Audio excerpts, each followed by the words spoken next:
I have a cold, and today I'm just gonna stay in my jammies.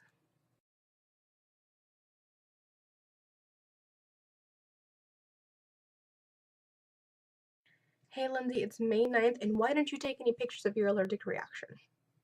Today's video comes to you in two parts. Part 1, forgiveness. For the past couple of months, I've been watching that Jodi Arias trial on TV like non-stop.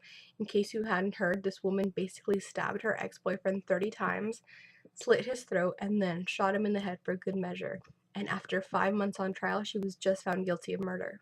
I was so relieved when the verdict was announced, and one of his friends was interviewed on the news coverage immediately after, and she was asked for her reaction to the jury's decision. And she, of course, said she was happy with it, but that now it's time to forgive Jodi Arias. My mind was like spinning. This woman's friend was brutally killed, and now she's telling us, who didn't even know the guy, that we have to forgive his murderer.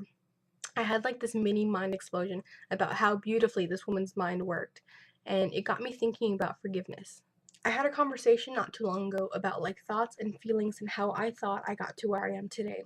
And then in the middle of our conversation, they stopped me mid-sentence and just told me that it's time to forgive. Forgive the world, forgive people, forgive my fate for handing me a life like this. Again, mini mind explosion, but it's true, you just have to forgive. I once read that you never start to heal until you forgive the person that never apologized. And that's true, and that's something that I'm still working on every day. I've seen people hold on to grudges for years, and all it does is eat away at them. Like, what's that quote? Like, holding on to anger is like drinking poison and expecting the other person to die. Your anger doesn't matter to that other person. All it does is affect you and change you, not them. So that woman whose friend was brutally murdered was right. We have to forgive. Also, we probably shouldn't do this witch hunt thing anymore. Like, we shouldn't celebrate and plead for the death of a woman that didn't do anything to us. It's the victim and his family that were affected, not us. And this media circus was like ridiculous. Regardless, I know it's probably easier for you to forgive than it is for me, and maybe I'm already telling you things that you already practice, and it's probably easier for you to sleep at night too, and I'm glad, because an angry existence is no existence at all. Awkward segue. Part 2, though, is Mother's Day. This Sunday is the one day a year we take to celebrate our mothers.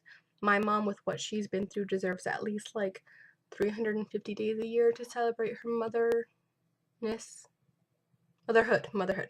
My mom had me when she was 19 years old. Dude, when I was 19 years old, my biggest worry was if I should make mac and cheese for dinner or if I should just order pizza. Because lazy.